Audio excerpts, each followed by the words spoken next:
ಬೆಳಗಾವಿ ಚಳಿಗಾಲದ ಅಧಿವೇಶನದ 6ನೇ ದಿನವಾದ ಇಂದು ಕೂಡ ಸುವರ್ಣ ಗಾರ್ಡನ್ ಹಾಗೂ ಹಳೆ ಪಿಬಿ ರಸ್ತೆಯ ಪ್ರತಿಭಟನಾ ಸ್ಥಳದಲ್ಲಿ ಸಾಲು ಪ್ರತಿಭಟನೆಗಳು ನಡೆದವು.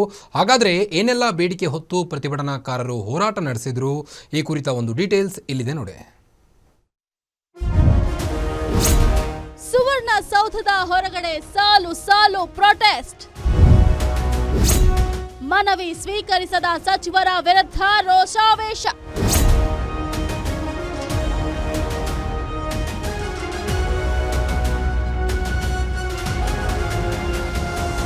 ಬೆಳಗಾವಿಯಲ್ಲಿ ಚಳಿಗಾಲದ ಅಧಿವೇಶನದ ಆರಂಭದಿಂದಲೇ ರಾಜ್ಯ ಸರ್ಕಾರದ ವಿರುದ್ಧ ವಿವಿಧ ಸಂಘಟನೆಗಳು ಹಲವು ಬೇಡಿಕೆಗಳನ್ನು ಮುಂದಿಟ್ಟು ಪ್ರತಿಭಟನೆ ನಡೆಸುತ್ತಿವೆ.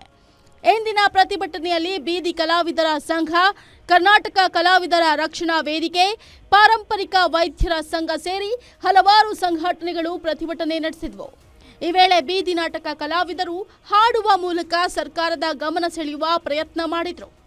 ಮಾನ್ಯ ಕನ್ನಡ ಮತ್ತು ಸಂಸ್ಕೃತಿ ಇಲಾಖೆ ನಿರ್ದೇಶಕಿಯನ್ನು ವಜಾ ಮಾಡಬೇಕು ಮತ್ತು ಈ ಇಲಾಖೆಯಿಂದ ವಜಾಗೊಳಿಸಿ ಬೇರೆ ಸಂಸ್ಕೃತಿಯನ್ನು, ಕನ್ನಡ ಸಂಸ್ಕೃತಿ ಯಾರಿಗೆ ಗೊತ್ತಿದೆ, ಕಲಾವಿದರ ಬಗ್ಗೆ ಗೌರವ ಯಾರು ಹೊಂದಿದ್ದಾರೆ ಅಂಥವ್ರನ್ನ ಸಜ್ಜನರನ್ನು ಇಲ್ಲಿಗೆ ಇಲಾಖೆಯ ನಿರ್ದೇಶಕರನ್ನಾಗಿ ನೇಮಿಸಬೇಕು. ಮತ್ತು ಕಲಾವಿದರಿಗೆ ಸುಮಾರು 3 ವರ್ಷಗಳಿಂದ ಕಲಾವಿದರ ಪ್ರಾಯೋಜನೆಯ ಸಂಭಾವನೆ ಬಂದಿಲ್ಲ. ಅಂದರೆ ಗ್ಯಾರಂಟಿ ಅಂತ ಹೇಳ್ಬಿಟ್ಟು ಸರ್ಕಾರ ಹೇಳ್ತಾ ಇದೆ. ಗ್ಯಾರಂಟಿ ಕೊಡೋ ನೆಪದಲ್ಲಿ ಕಲಾವಿದರಿಗೆ ವಿಷವನ್ನು ಕೊಡ್ತಾ ಇದೆ. ಕಲಾವಿದರು ಇವತ್ತು ಒಂದೊತ್ತಿನ ಊಟಕ್ಕೂ ಕೂಡ ಗತಿ ಇಲ್ಲದೆ ಇರೋಂಥ ಪರಿಸ್ಥಿತಿಗೆ ಬಂದಿದ್ದಾರೆ. ಕನ್ನಡ ಮತ್ತು ಸಂಸ್ಕೃತಿಯ ಇಲಾಖೆಯ ನಿರ್ದೇಶಕಿ KM ಜಯಶ್ರೀ ಅವರನ್ನ ಕೂಡಲೇ ವಜಾಗೊಳಿಸುವಂತೆ ಆಗ್ರಹಿಸಿ ಕಲಾವಿದರು ಆಕ್ರೋಶ ವ್ಯಕ್ತಪಡಿಸಿದರು.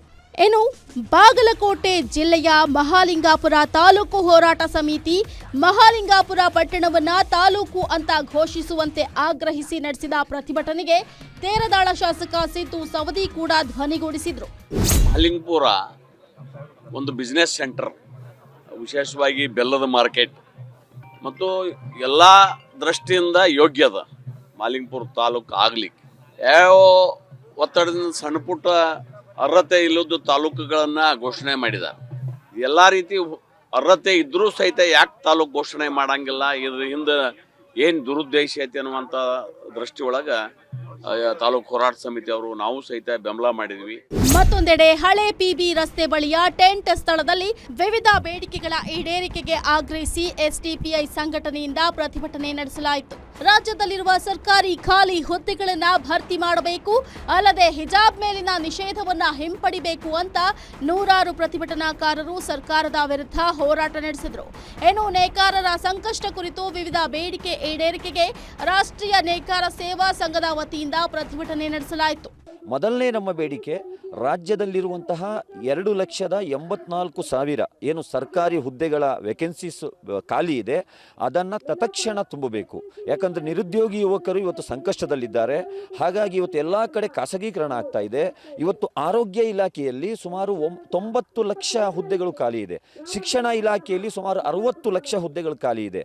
ಹಾಗಾಗಿ ಈ ಬೇಡಿಕೆಯನ್ನು ತತ್ಕ್ಷಣ ತಾವು ಪರಿಗಣಿಸಬೇಕು. ಈಗಾಗಲೇ ನೀವು 40,000 ಹುದ್ದೆಗೆ ಭರ್ತಿಗೆ ನೀವು ಆರ್ಡರ್ ಕೊಟ್ಟಿದ್ದೀರಾ ಅಂತ ನಮಗೆ ಮಾಹಿತಿ ಬರ್ತಾ ಇದೆ. ಸಾಕಾಗಲ್ಲ. ಒಟ್ಟಾರೆ 10 ಹಲವು ಪ್ರತಿಭಟನೆಗಳು ಬೆಳಗಾವಿ ಚಳಿಗಾಲದ ಅಧಿವೇಶನದ 6ನೇ ದಿನವೂ ಕೂಡ ಪ್ರತಿಧ್ವನಿಸಿದ್ದು, ಸರ್ಕಾರದ ಪ್ರತಿನಿಧಿಗಳಾಗಿ ಸಚಿವರಾದ KH ಮುನಿಯಪ್ಪ, ಭೈರತಿ ಸುರೇಶ್ ಪ್ರತಿಭಟನಾಕಾರರ ಮನವಿಯನ್ನ ಸ್ವೀಕರಿಸಿದ್ದು ಬಿಟ್ರೆ, ಸಾಕಷ್ಟು ಪ್ರತಿಭಟನಾಕಾರರು ತೀವ್ರ ಹತಾಶೆಯೊಂದಿಗೆ ಪ್ರತಿಭಟನೆಗಳಿಗೆ ವಿದಾಯವನ್ನ ಹೇಳಿದ್ದು ಕಂಡುಬಂತು. ದುರದುಂಡಯ ಜೊತೆ ದೀಪಕ್ ಶಿಂದೆ, ಗ್ಯಾರಂಟಿ ನ್ಯೂಸ್, ಬೆಳಗಾವಿ.